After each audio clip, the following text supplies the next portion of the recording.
Hello everyone, Radhe Radhe. आप सभी का हमारे चैनल में बहुत बहुत स्वागत है। सबसे पहले आपको नवरात्रि की हार्दिक शुभकामनाएं। आज के वीडियो में आप सबके साथ शेयर करूंगी नवरात्रि की पूजा की संपूर्ण पूजा विधि। तो सबसे पहले आपको क्या करना है, गाय के गोबर या हल्दी से जगह को अच्छे से लीप लेना है और लीपने के बाद आप इसके नीचे रंगोली बना सकते हैं। आप चाहे तो चौक पूर लीजिए। उसके बाद एक मुट्ठी अन्न के दाने रखकर जो है ना, इस तरह से चौकी या पटा आपको बिछाना है। उसके ऊपर आपको रखना है लाल कलर का कपड़ा।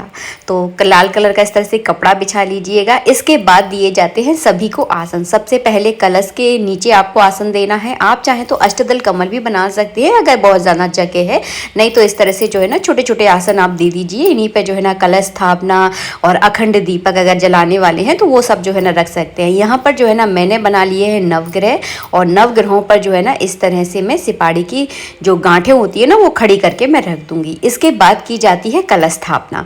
तो आपको कलश के लिए आप चाहे तो मिट्टी का कलश ले सकते हैं, आप चाहे पीतल का, आप चाहे तो स्टील का कलश ले सकते हैं। इसको जो है ना सबसे पहले आप गंगाजल डालें, उसके बाद जल से इसको पूरा कंठ तक भर दें। हल्दी की गांठ, सिपाड़ी, 1 रुपए का कॉइन, थोड़े से चावल, थोड़ी सी रोली, फूल, दूबा इसके अंदर आपको डालनी है। उसके बाद इसके आसपास आपको आम के या अशोक के पत्ते लगाना है।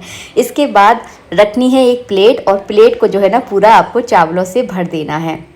तो इस तरह से जो है ना की जाती है कलश स्थापना। कलश के ऊपर कलावा ज़रूर बांध ले, और हाँ, कलश पर स्वास्तिक बनाना बिल्कुल भी ना भूलें। इसके बाद नारियल लिया जाता है और नारियल के ऊपर जो है ना इस तरह से कलावा लपेटा जाता है। पूरा स्टेप बाय स्टेप बता रही हूँ आपको, ताकि पूजा में कोई गलती ना हो। और इस तरह से जो है ना मुख करके आपको नारियल रखना है। ये मुख जैसा दिख रहा है ना आपको, ये जो है ना मुख आपकी तरफ होना चाहिए। तो देखिए, ये हो गई कलश स्थापना। तो चलिए अब करेंगे हम अखंड ज्योति की स्थापना। तो अखंड ज्योति जो है ना रखी जाती है माता रानी के दाहिनी ओर। अगर आप घी की जलाने वाले हैं, अगर तेल की जलाने वाले हैं तो माता रानी के बाईं ओर आपको रखनी है। तो हमने यहाँ पर अखंड दीपक भी तैयार कर लिया है। इसके बाद आपको माता रानी को स्थापित करना होता है। अगर आपके पास तस्वीर है तो तस्वीर को स्थापित कर लीजिए, अगर मूर्ति है तो आप मूर्ति को स्थापित कर लीजिए। अब किया जाएगा पूजन। तो मैं आपको पूरा विधि विधान से इस वीडियो में बताने वाली हूँ, और कोशिश करूँगी कि बिल्कुल सरल तरीका आपको बताऊँ।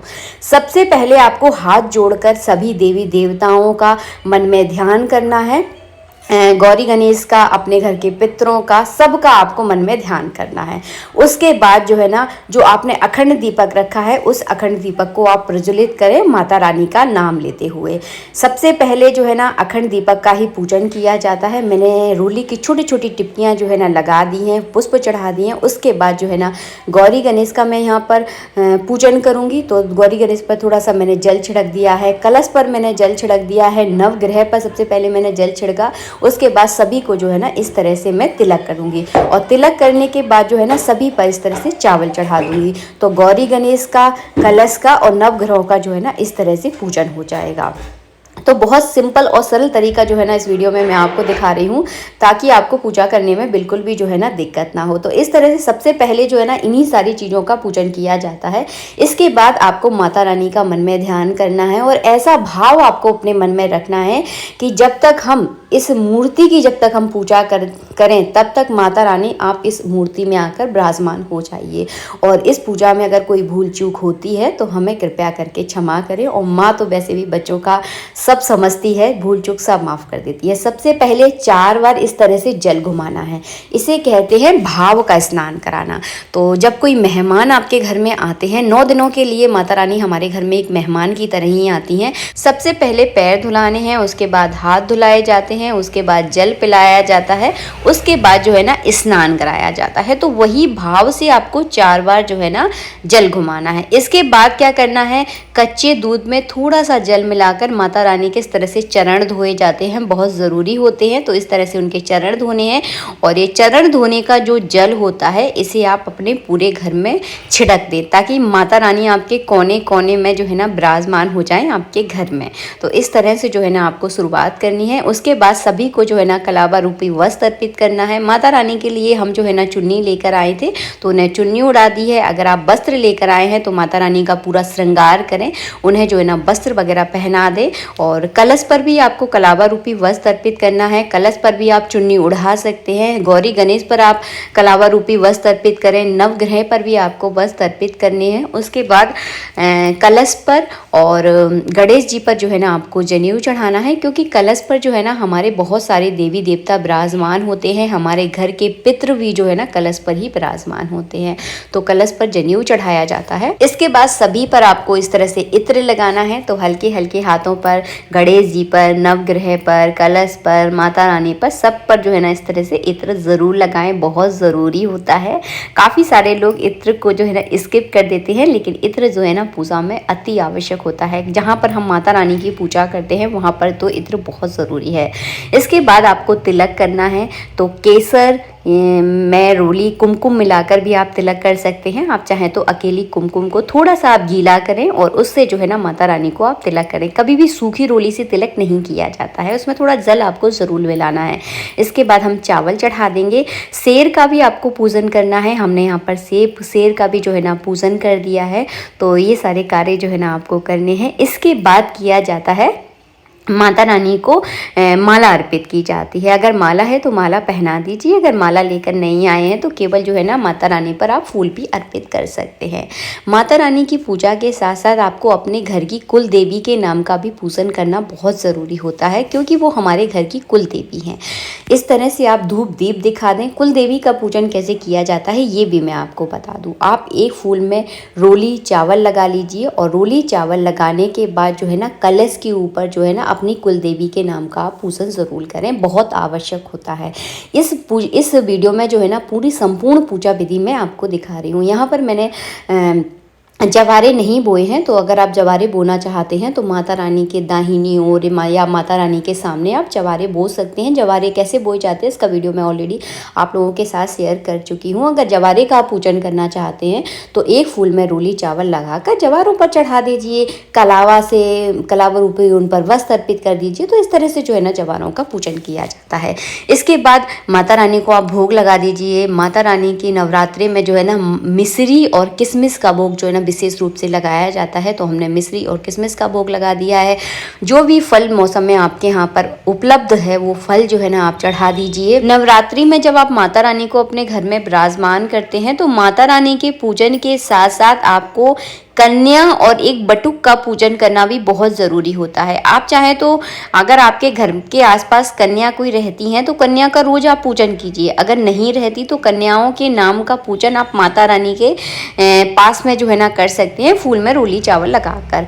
इसके बाद आपको गुलाल, सिंदूर, अबरक, थोड़ी सी हल्दी पुष्प में लगाकर जो है ना माता रानी पर इस तरह से अर्पित ज़रूर करनी है। सिंदूर बहुत ज़रूरी होता है माता रानी की पूजा में, तो आप ज़रूर चढ़ाएं और रोज़ आपको चढ़ाना है। तो इस तरह से जो है ना पूजन किया जाता है। इसके बाद आपको लौंग इलायची लेनी है। तो आप चाहे तो पान के पत्ते के ऊपर लौंग इलायची रखकर मुख शुद्धि का जो है ना लगवा सकते हैं भोग। अगर लेकर नहीं आए हैं तो केवल लौंग इलायची भी जो है ना माता रानी को इस तरह से आप अर्पित कर दें। कई बार होता है कि चीज़ें हमारे पास उपलब्ध नहीं हो पाती हैं, तो इस तरह से जो है ना किया जाता है। इसके बाद आपको क्या करना है, आप चाहें तो कमल गट्टे भी जो है ना माता रानी को आप अर्पित कर सकते हैं लक्ष्मी प्राप्ति के लिए। आप चाहें तो जब हवन कर रहे हैं उसमें कमल गट्टा आप यूज़ कर सकते हैं। ये मैं हवन का वीडियो जब आप लोगों के साथ शेयर करूंगी तब आपको अच्छे समझ में आ जाएगा। इसके बाद आपको क्या करना है, सुहाग का सामान जो है ना माता रानी को अर्पित कर देना है। मेरे पास सुहाग का एक छोटा सा पैकेट है, वो मैं यहाँ पर चढ़ाकर आपको दिखा रही हूँ। तो इस तरह से जो है ना सुहाग आप ज़रूर अर्पित कर दीजिए। आप चाहे तो अष्टमी के दिन भी अर्पित कर सकते हैं, आप चाहे तो पहले दिन अर्पित कर सकते हैं, ये आपकी इच्छा है। इसके बाद आपको गाय के गोबर का उबला लेना है। माता रानी की जो 9 दिनों की पूजा होती है, 9 दिनों में आपको गाय के गोबर के उबले के ऊपर ही जो है ना हवन करना है, और गाय के घी से ही हवन किया जाता है। तो यहाँ पर सबसे पहले हमने आहुतियाँ दी हैं घी से। तो अगर आप हवन का वीडियो देखना चाहते हैं तो मैं स्पेशली आप लोगों के लिए बना दूंगी एक विस्तृत हवन का वीडियो कि माता रानी का हवन कैसे किया जाता है।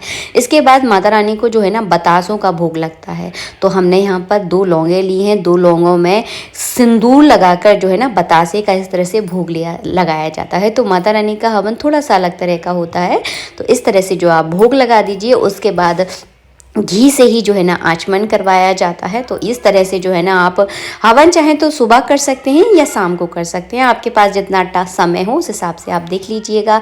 इसके बाद आपको आरती करनी है और आरती के लिए एक दीपक ले लीजिए और दीपक में कपूर रखकर 2 लौंगे उसके ऊपर रखकर जो है ना आरती की जाती है। जब आप घर में हवन करें ना तो हवन के ऊपर आप थोड़ा सा गूगल ज़रूर डालें और इस गूगल की धुनी को आप अपने घर में ज़रूर दें ताकि आपके घर की जितनी भी नेगेटिव एनर्जी है वो एकदम ख़त्म हो जाए और माता रानी आपके घर में खूब सारी जो है ना खुशियाँ लेकर आए। इसके बाद करनी है आपको आरती। हमारा दीपक जो है ना प्रज्वलित हो चुका है, तो चलिए आप सब भी हमारे साथ दीप पूजा में शामिल हो जाइए। हम सब मिलकर करने वाले हैं माता रानी की आरती। नवरात्रि के 9 दिनों में माता रानी की सुबह और शाम दोनों समय जो है ना आरती की जाती है। तो आपको दोनों समय अपने पूरे परिवार के साथ मिलजुल कर आरती करनी है। आरती तो आप सबको आती होगी। सबसे पहले आपको गणेश जी की करनी है, उसके बाद दुर्गा माँ की आपको आरती करनी है। इसके बाद दिया जाता है जल का अर्घ। तो एक अपने सीधे हाथ में थोड़ा सा जल लें और उसे जो है ना अपने पूरे परिवार की ओर जो है ऊपर जो है ना छिड़का जाता है। इसे कहते हैं जल का अर्घ देना। इसे आरती ठंडी करना भी जो है ना कहा जाता है। इस जल को अपने पूरे परिवार पर आपको छिड़कना है, जिससे मन में शांति और घर में जो है ना समृद्धि आती है। तो ऐसे की जाती है माता रानी की पूजा। जय श्री राधे मित्रों, राधे राधे।